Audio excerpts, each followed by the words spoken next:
ইসলামী আন্দোলন বাংলাদেশ বৈষম্য দূর করতে চায়, যেখানে বৈষম্য থাকবে না, যেখানে সবার চাকরির অধিকার থাকবে। আজকে চাকরির মধ্যে বৈষম্য দেখেন আপনি, আমাদের বাংলাদেশের সাধারণ ছাত্ররা যদি চাকরির আবেদন করে তাদের বয়স সীমা 30 বছর, অথচ পাহাড়িরা, আমাদের দেশের পাহাড়িরা যদি চাকরির আবেদন করে তাদের বয়স সীমা 40 বছর। একই দেশ, বৈষম্যের অবস্থা দেখছেন কত বৈষম্য। যদি মুক্তিযোদ্ধা কোঠায় কেউ আবেদন করে তার বয়স 32 বছর, আর সাধারণ আপনারা জন্ম হয়ে মনে হয় খুব ভুল করেছেন, আপনাদের বয়স সীমা মাত্র 30 বছর। এটা হয়। বিসিএস ক্যাডার হতে গেলে একজন ছাত্রের 27-28 বছর বয়স চলে যায়, এরপর মাত্র 2 বছর থাকে আবেদন করার। তখন আবেদন করবে, চাকরি পাবে না বেকার হবে? হাজার হাজার ছাত্র বেকার, লক্ষ লক্ষ ছাত্র বেকার, শুধু এই বয়স সীমা নির্ধারণ করার কারণে।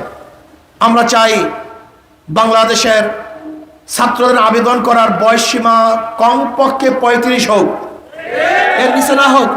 এটা সাধারণ দাবি। 40 হোক, কোনো আপত্তি নেই। আমি মনে করি বয়স সীমার দরকারই নেই। যদি কেউ যোগ্য থাকে তাকে সেখানে ইন্টারভিউ নিয়ে ভর্তি করিয়ে দেন। যদি আপনি চুক্তিভিত্তিক রিটায়ার্ডের পরেও কাউকে চুক্তিভিত্তিক কাজ করাতে পারেন, অথচ তাদের বয়স শেষ, তাদের মেধা অবস্থা খারাপ, সেও যদি চুক্তিভিত্তিক চাকরিতে নিয়োগ থাকতে পারে, তাহলে আমাদের ছেলেদের এমন কি হলো যে 30 বছর পার হয়ে গেলেই সে আবেদনই করতে পারবে না? এটা কোন যুক্তি? এটা বৈষম্য। এটা আমরা চাই না। আমাদের সব জায়গায় বৈষম্য। চাকরির পদোন্নতির ব্যাপারে বৈষম্য, চাকরি নেওয়ার ব্যাপারে বৈষম্য, জাতিগত বৈষম্য। খাস করে বাংলাদেশের 53 বছরে মুসলমানরা এবং আলেম ওলামারা সবচেয়ে বেশি বৈষম্য শিকার হয়েছেন। আজও মাদ্রাসার ছাত্রদের অধিকার নাই।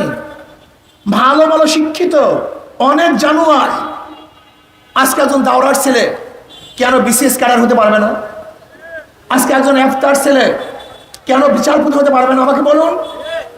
একজন ইফতার ছেলে যারা উকালাতি পড়তেছে, আইন বিভাগে পড়তেছে, তাদের চেয়ে মোটেও কম জানে না, অনেক বেশি জানে, অথচ তাদেরকে কোনো জায়গায় চাকরিতে নিয়োগ দেওয়া হয় না।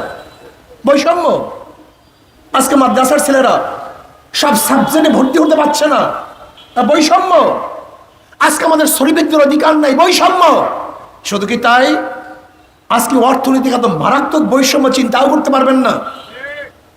আজকে অর্থনৈতিক অবস্থা হলো এই পুঁজিবাদী অর্থনীতি, গরিবকে গরিব বানায়, ধনীকে ধনী বানায়।